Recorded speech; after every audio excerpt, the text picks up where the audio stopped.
So hello everyone, मैं हूं आपका दोस्त प्रकाश और मैं आ गया हूं लेके आज बेसिक प्रोग्रामिंग का लॉजिक बिल्डिंग सीरीज़ पार्ट 4। जो आज हम करने वाले हैं अपना चौथा practical, check if a number is a Armstrong. तो मेरे पास पहले से ही लिखा हुआ कोड पड़ा हुआ है। मैं आपको जस्ट समझाने वाला हूं कि कोड वर्क कैसे करेगा और हम आर्मस्ट्रॉन्ग नंबर को फाइंड कैसे करेंगे। ठीक है, तो चलिए फटाफट से शुरू करते हैं। मैं आपका ज़्यादा टाइम ना वेस्ट करते हुए लेके चलता हूँ मेरे कोड की तरफ। ठीक है, तो ये है हमारा क्लास, जावा का क्लास कैसे क्रिएट करते हैं, पैकेज कैसे क्रिएट करते हैं, वो सब मैंने पहले के वीडियोस में बताया हुआ। अगर आप नहीं देखे हैं तो जाके आप देख सकते हैं, वहाँ पे आपको पता चल जाएगा कि how to create a class in Eclipse, how to create first of all you have to create a package, then after that we have to create a class. फिर हम उसमें अपना कोड लिखते हैं। आपको नहीं जानकारी है तो आप जाके चेक कर सकते हैं वीडियो। इसमें मैं आपको बताने वाला हूँ आर्मस्ट्रॉन्ग नंबर। ठीक है, सबसे पहले तो मैं आपको बता देता हूँ कि आर्मस्ट्रॉन्ग नंबर होता क्या है।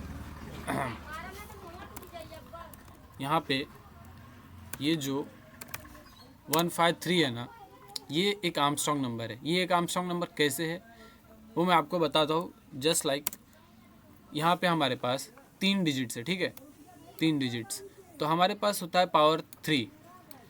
इंडेक्स मीन्स समझ लो, जो इंडेक्स नंबर यहाँ पे हम ले लेंगे वो 3 है। मीन्स जैसे कि 2 का स्क्वायर लिखते हैं हम तो 2 रहता है, तो 2 इंटू 2 इक्वल्स टू 4 होता है। तो वैसे ही ये आर्मस्ट्रॉन्ग नंबर में ऐसा सिस्टम रहता है कि 1 इंटू 1 इंटू 1, फिर प्लस 5 इंटू 5 इंटू 5, फिर प्लस 3 इंटू 3 इंटू 3।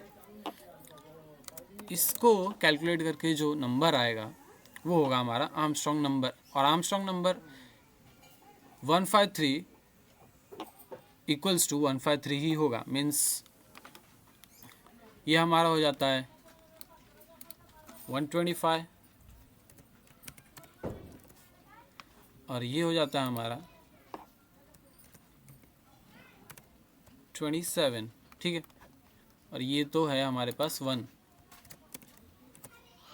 तो 1 प्लस 125 126, 126 प्लस 27 इक्वल्स टू 153। तो ये हमारा आर्मस्ट्रॉन्ग नंबर है। ठीक है, 153,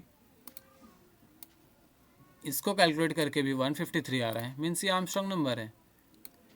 जो भी नंबर्स कैलकुलेट करके रेस टू उसके डिजिट्स को प्लस करके आंसर आएगा सेम रहा तो वो आर्मस्ट्रॉन्ग नंबर है। ठीक है, हालांकि 153 ही एक कॉमन नंबर है जो कि आर्मस्ट्रॉन्ग बताया जाता है। ठीक है, तो मैंने यहाँ पे आर्मस्ट्रॉन्ग नंबर क्लास के अंदर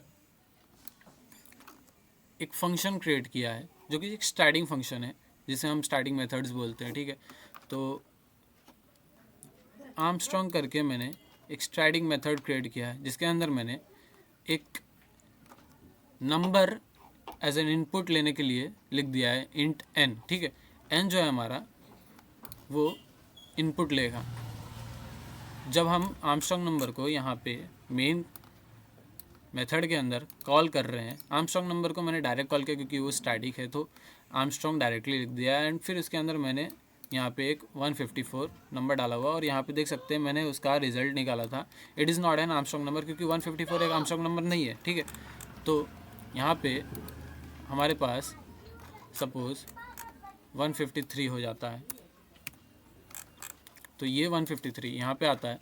एंड फिर हम बाय डिफ़ॉल्ट एक रिज़ल्ट करके वेरिएबल क्रिएट करते हैं जिसको हम 0 वैल्यू सेट कर देते हैं। फिर उसके बाद हमारा n1 करके एक वेरिएबल लेते हैं जो कि हम n की वैल्यू को n1 में डाल देते हैं। ठीक है, ताकि हमारा जो n1 है ना वो यही वैल्यू रहे, ताकि हमें चेक करने में आगे काम आए। ठीक है, हमें चेक करने के लिए एक वेरिएबल में स्टोर करके रखना पड़ेगा। अगर n ही रखता मैं तो ये यहाँ पे चेंज हो रहा है। ठीक है, ये वाइल लूप के अंदर वाइल लूप क्या करता है, जब तक उसका कंडीशन ट्रू नहीं होता तब तक वो रन करेगा। ठीक है, तो n जब तक नॉट इक्वल्स टू 0 रहेगा तब तक वो रन करता रहेगा। ठीक है, तो यहाँ पे एक रिमाइंडर करके मैंने लोकल वेरिएबल बनाया है जिसके अंदर इसकी मॉड्यूलस वैल्यू आ रही है 10 को डिवाइड करके। ठीक है, मॉड्यूलस वैल्यू मीन्स 153 का जो लास्ट नंबर है 10 से डिवाइड किया तो जो रिमाइंडर आएगा वो आएगा 3, तो 3 यहाँ पे स्टोर हो गया।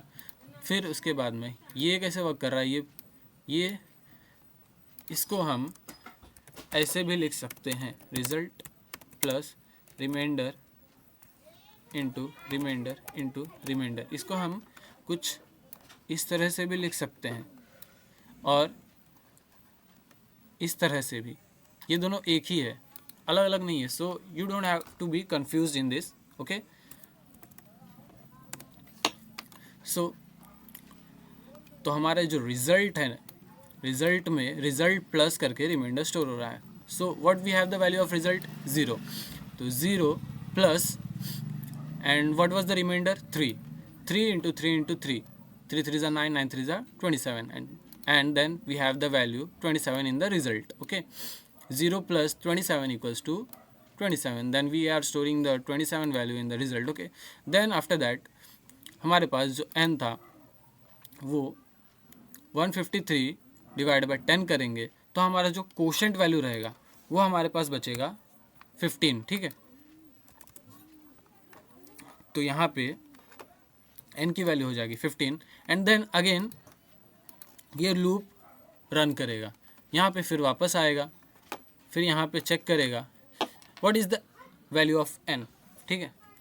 वैल्यू ऑफ n क्या है 15, क्योंकि हमने जो अभी डिवाइड करके n को स्टोर कराया कोशेंट का वैल्यू वो है 15, ठीक है। अब हमारा 153 का काम तो हो गया ना, अब हमारे पास 15 की वैल्यू आएगी 15, फिर चेक करेगा 15 is not equal to 0, yes it's not equal to 0, फिर वो आगे जाएगा लूप के अंदर, फिर and then we will get the value 5, 15 modulus 10 equals to 5, then we are having the reminder as 5 and then result is with 27 only, it is not being changed, okay. तो 27 plus 5 into 5 means 125, यहाँ पे क्या है 125, तो 27 plus 125 equals to 152, हमारे पास 152 value आ गई, ठीक है। तो ये हमारा वैल्यू रिजल्ट में स्टोर हो जाएगा, 27 plus 125 equals to 152 and then after that हमारे पास n जो है वो 15 है एंड 15 डिवाइड बाई 10 करेंगे तो हमारे पास जो क्वोशेंट वैल्यू आएगा वो 1 ही आएगा एंड देन अगेन यहाँ पे आएगा 1 not equal to 0, yes it's not equal to 0, फिर वापस अंदर जाएगा लूप के अंदर एंड देन फिर उसके बाद हमारे पास 1 डिवाइड बाई 10 करेंगे तो रिमाइंडर 1 ही आएगा, ठीक है। And then we are having the result as value 152 और रिमाइंडर 1 इंटू 1 मीन्स 1 ही होता है, तो 152 प्लस 1 153 एंड देन हमारे पास रिजल्ट में वैल्यू आ गई 153 और फिर हमारे पास 1 जो था वो था 1 n जो था हमारे पास 1 था, ठीक है।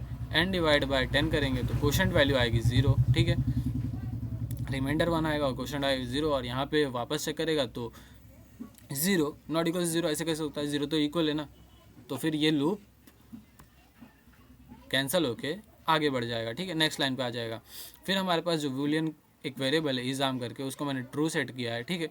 फिर उसके बाद जो हमारा रिजल्ट वैल्यू था मीन्स 153 वो n1 के इक्वल है कि नहीं, यस इट्स इक्वल, क्योंकि n1 को हमने n से स्टोर करा दिया था, तो फिर ये भी 153 इक्वल है, तो फिर हमारा जो इज़ाम है वो ट्रू हो जाएगा। अगर नहीं रहता इन केस तो फिर इज़ाम जो रहता अपना फॉल्स हो जाता, ठीक है। अब हम चेक कर रहे हैं इफ़ इज़ाम इज़ ट्रू, ठीक है, हमारा वैल्यू ट्रू है तो फिर हमें क्या प्रिंट करके आना चाहिए, इट इज़ आर्मस्ट्रॉन्ग नंबर और रिज़ल्ट हमारे पास जो रिज़ल्ट वेरिएबल है हमने प्लस सिंबल के थ्रू इसको यहाँ पे ऐड किया है, मीन्स कॉन्कैट किया है एक वेरिएबल और एक स्ट्रिंग को साथ में, ठीक है। तो यहाँ पे रिज़ल्ट लिख के आएगा जैसे कि हमने ये 154 जो वैल्यू आया हुआ है वो एल्स वाले कंडीशन का, ठीक है, क्योंकि हमने आउटपुट 154 दिया था, मैंने पहले दिया हुआ था चेक करने के लिए, ठीक है। अब हम चेक कर लेते हैं कि हमारा आउटपुट क्या आएगा।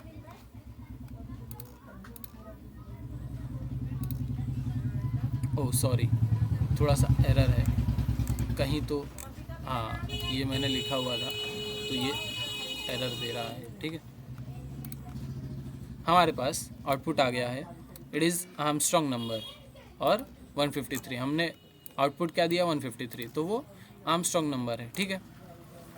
आई होप आप सबको समझ आ रहेगा और इसी तरह से अगर मेरी वीडियोस आपको पसंद आती है तो प्लीज़ चैनल को सब्सक्राइब कर ले और वो जो बेल आइकन है उसको प्रेस करके रखें ताकि मेरे अपडेट्स आपको मिस ना हो, ठीक है। एंड देन मिलते हैं हम अगले पार्ट में। Okay, bye bye, take care.